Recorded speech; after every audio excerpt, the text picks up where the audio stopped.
आज की कहानी उत्तराखंड के पहाड़ों में बसने वाले एक आदमी रंजीत और उसकी पत्नी मीरा की है।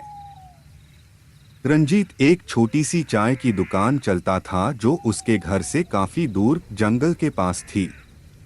उनकी जिंदगी बिल्कुल नॉर्मल चल रही थी, लेकिन एक दिन अचानक मीरा के साथ जंगल में कुछ ऐसा हुआ जिसने उन दोनों की जिंदगी हमेशा के लिए बदल दी। रात के अंधेरे में आने वाली अजीब आवाजें, घर में होने वाली डरावनी घटनाएं और एक ऐसी बुरी आत्मा जो धीरे धीरे मीरा पर कब्जा कर रही थी। आखिर कौन थी वो आत्मा? क्यों उसने मीरा को अपना निशाना बनाया? और क्या रंजीत अपनी पत्नी को उस बुरी ताकत से बचा पाएगा? जानने के लिए देखिए ये पूरी डरावनी कहानी। उत्तराखंड के पहाड़ों के बीच एक छोटा सा गांव था। उस गांव से थोड़ा दूर एक सुनसान रास्ते पर एक छोटी सी चाय की दुकान थी। उस चाय की दुकान का मालिक था रंजीत। रंजीत एक सीधा साधा आदमी था। रोज सुबह जल्दी उठकर वो अपनी चाय की दुकान खोलता था। उसकी दुकान गांव से काफी दूर थी, इसलिए शाम होते ही वहां अंधेरा और सन्नाटा छा जाता था। रंजीत की शादी कुछ साल पहले हुई थी। उसकी बीवी का नाम था मीरा। मीरा बहुत खूबसूरत और शांत स्वभाव की लड़की थी। वो घर पर अकेली रहती थी क्योंकि रंजीत का काम गांव से बहुत दूर था। रोज शाम को रंजीत अपनी चाय की दुकान बंद करके रात को घर लौटता था। लेकिन उस रात कुछ अलग था। उस दिन पहाड़ों पर तेज बारिश हो रही थी। बिजली चमक रही थी और हवा बहुत तेज चल रही थी। रंजीत ने देर रात तक दुकान खुली रखी क्योंकि कुछ मुसाफिर वहां रुक गए थे। जब सब लोग चले गए तब रंजीत ने दुकान बंद की और घर की तरफ चल पड़ा।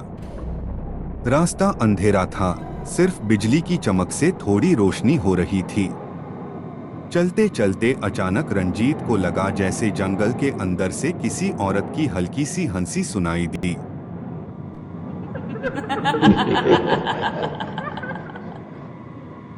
रंजीत रुक गया। उसने इधर उधर देखा, लेकिन वहां कोई नहीं था। उसने सोचा शायद हवा की आवाज होगी। थोड़ी देर बाद वो घर पहुंच गया। जब उसने दरवाजा खोला, मीरा छुप छाप बैठे हुई थी। उसका चेहरा अजीब सा लग रहा था। रंजीत ने पूछा, मीरा तुम ठीक हो ना? मीरा ने धीरे से उसकी तरफ देखा और एक अजीब सी मुस्कान दी। उस मुस्कान में कुछ अजीब था, कुछ डरावना। उस रात रंजीत को बिल्कुल अंदाजा नहीं था कि उसकी जिंदगी अब बदलने वाली है। और अगले कुछ दिनों में उसके घर में ऐसे डरावने वाक़े होने वाले थे जिसे सोचकर भी इंसान का खून जम जाए। अगली सुबह सब कुछ बिल्कुल नॉर्मल लग रहा था। रंजीत रोज की तरह सुबह जल्दी उठा और चाय की दुकान के लिए निकल गया। मीरा ने उसके लिए खाना बनाया और हमेशा की तरह उसे मुस्कुराते हुए विदा किया। लेकिन जैसे ही रंजीत घर से गया, घर के अंदर एक अजीब सा सन्नाटा छा गया। मीरा घर के काम कर रही थी, तभी अचानक उससे लगा जैसे घर के पीछे जंगल की तरफ से कोई उसका नाम ले रहा हो। मीरा, मीरा। उसने डर के मारे खिड़की से बाहर देखा, लेकिन वहां कोई नहीं था। उसने सोचा शायद उसका वहाम होगा। थोड़ी देर बाद जब वो पानी लेने के लिए घर के पीछे गई, तब जंगल की तरफ से फिर से आवाज आई। इस बार आवाज थोड़ी ज्यादा साफ थी। मीरा इधर आओ। मीरा का दिल जोर जोर से धड़कने लगा, लेकिन पता नहीं क्यों उसके पैर अपने आप जंगल की तरफ चलने लगे, जैसे कोई अनजान ताकत उससे अपनी तरफ खींच रही हो। जंगल के अंदर थोड़ा आगे जाने पर उसने देखा एक पुराना सा पेड़ था। उस पेड़ के नीचे मिट्टी थोड़ी खुदी हुई थी, जैसे वहां कभी कुछ दबा हुआ हो। अचानक हवा तेज चलने लगी। पेड़ की डालियां जोर जोर से हिलने लगी। और तभी मीरा को महसूस हुआ जैसे किसी ठंडी चीज ने उसके कंधे को छू लिया हो। मीरा ने पीछे मुड़कर देखा, लेकिन वहां कोई नहीं था। तभी अचानक उसके कानों के पास एक धीमी सी हंसी सुनाई दी, एक दर्वनी, ठंडी और अजीब हंसी। मीरा दार के मारे चीखने वाली थी, लेकिन उसकी आवाज ही नहीं निकली। उसके आसपास हवा और ठंडी हो गई।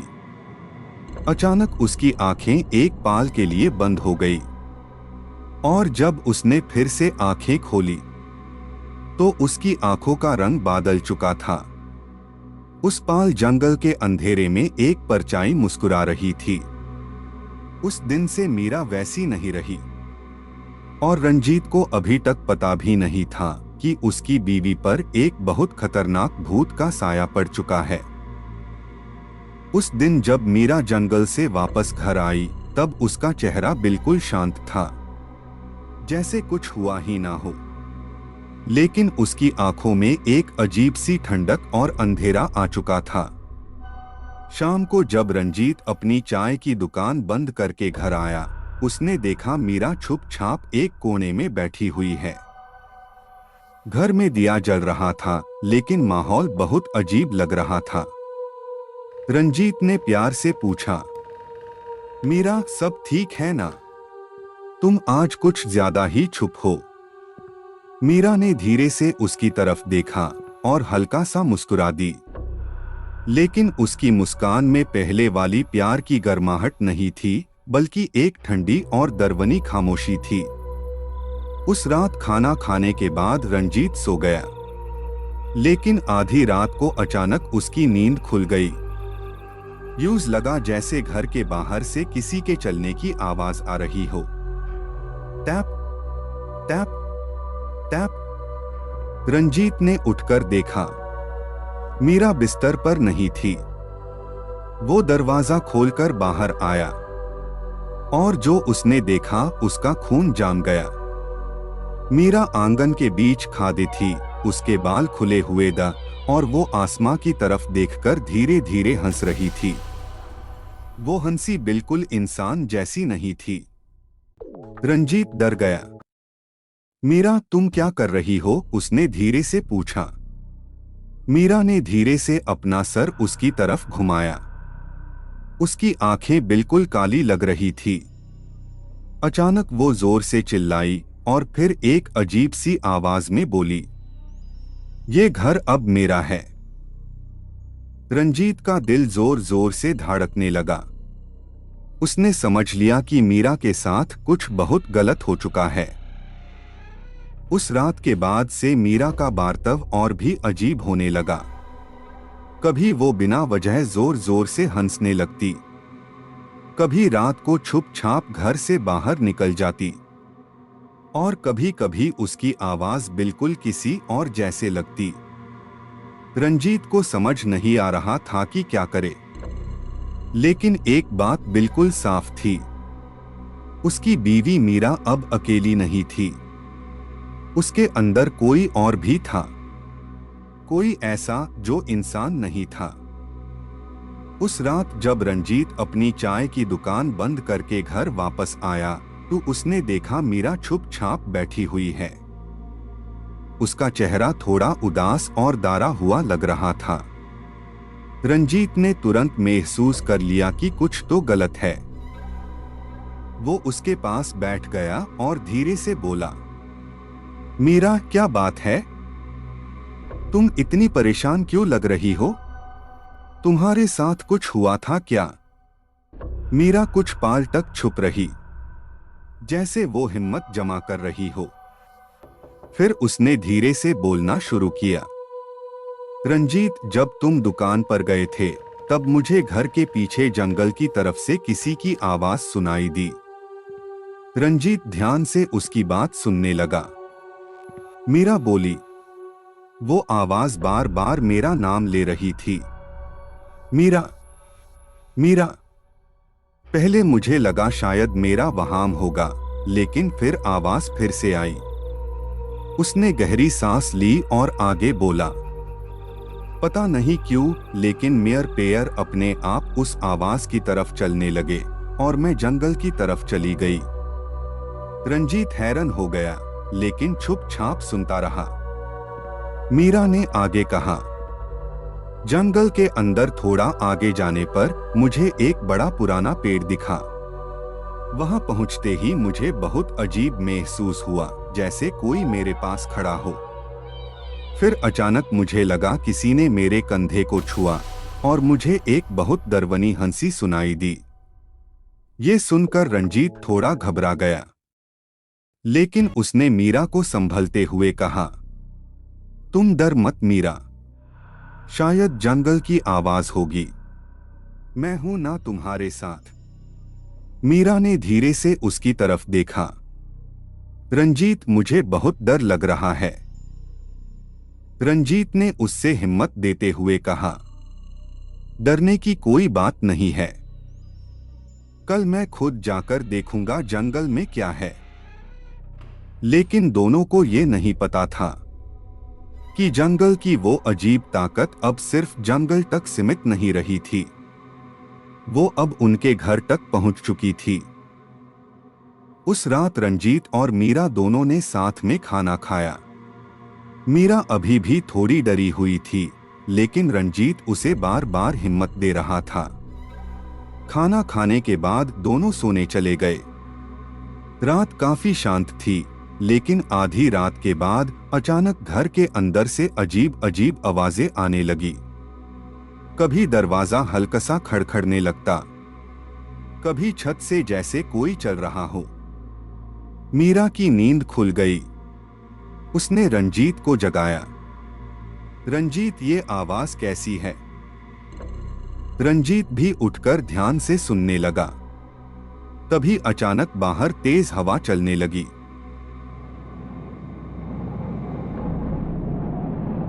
खिड़कियां जोर जोर से हिलने लगी। घर के अंदर अंधेरा और ठंड बढ़ गई। और उसी वक्त एक बहुत ही धीमी लेकिन डरावनी आवाज सुनाई दी, अब इस घर में सिर्फ तुम दोनों नहीं रहते, अब यहां मैं भी हूं। ये सुनते ही मीरा डर के मारे रंजीत से लिपट गई। उसी पाल बाहर तेज बारिश शुरू हो गई। बिजली चमकने लगी और पूरा माहौल बहुत डरावना हो गया। रंजीत खुद भी डर गया था, लेकिन फिर भी उसने मीरा को संभाला। डर मत मीरा, मैं हूं ना।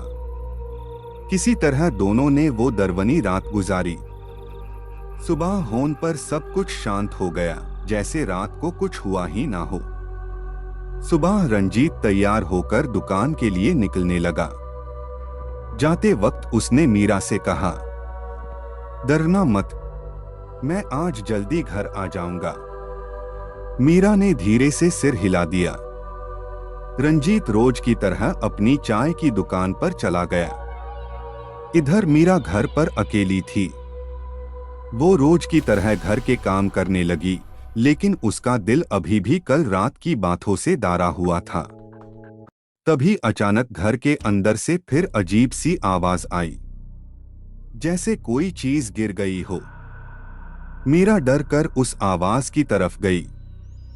उसने देखा घर का एक बर्तन जमीन पर गिरा हुआ है, जबकि उसने उसे हाथ भी नहीं लगाया था। उसका दिल जोर जोर से धड़कने लगा। तभी घर के अंदर फिर से अजीब सी आवाजें आने लगी। कभी दरवाजा हिलने लगता, कभी खिड़की अपने आप खुल जाती। मीरा अब सच में बहुत डर गई थी। उधर चाय की दुकान पर बैठा रंजीत भी कल रात की बात सोच रहा था। उसका मन बिल्कुल काम में नहीं लग रहा था। चाय की दुकान पर बैठा रंजीत कल रात और आज सुबह के सब वाक़े याद कर रहा था। उसका मन बिल्कुल काम में नहीं लग रहा था। उसने सोचा, ये सब नॉर्मल नहीं है, घर में जरूर कोई बुरी ताकत है। ये सोचकर रंजीत ने उस दिन जल्दी ही अपनी चाय की दुकान बंद कर दी। दुकान के पास ही जंगल की तरफ एक छोटा सा डेरा था, जहां एक पंडित जी रहते थे। लोग कहते थे कि उन्हें मंत्रा और तंत्र का बहुत ज्ञान है। रंजीत तुरंत उनके पास गया और उन्हें सारी बात बता दी।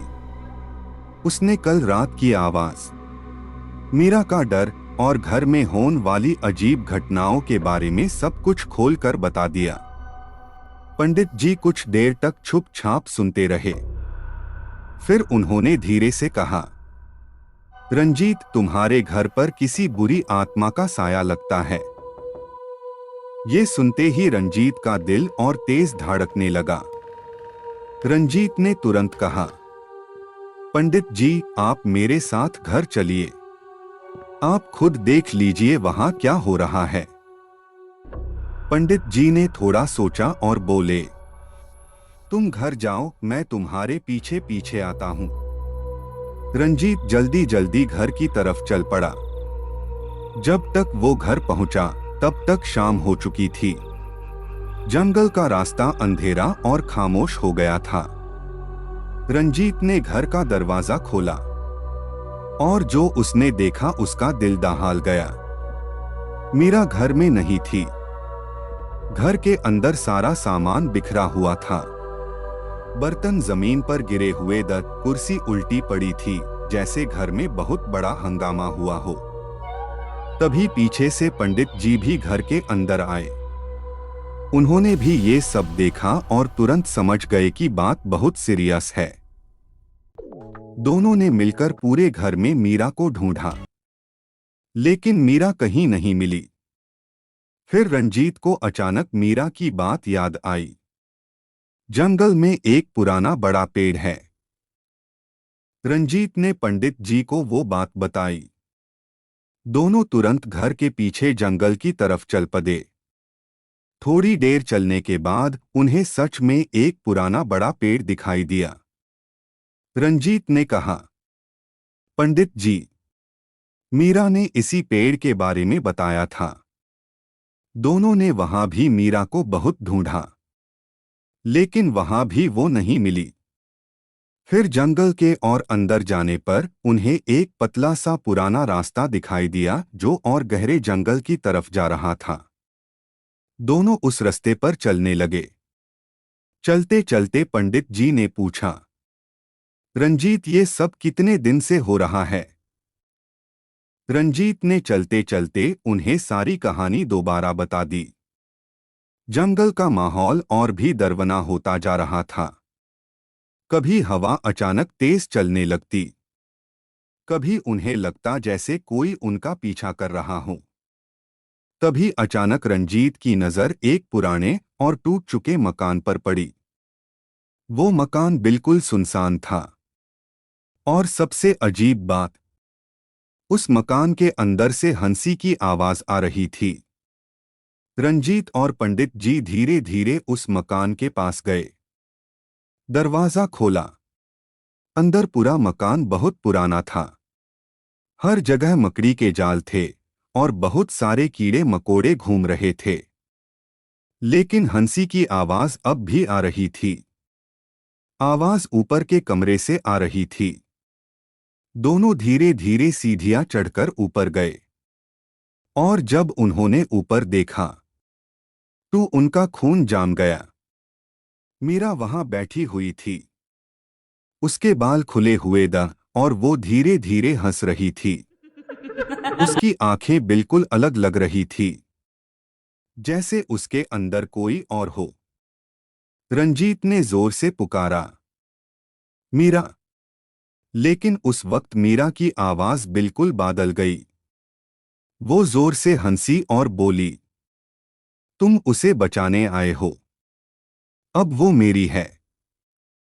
पंडित जी तुरंत समझ गए कि भूत ने मीरा पर पूरा कब्जा कर लिया है।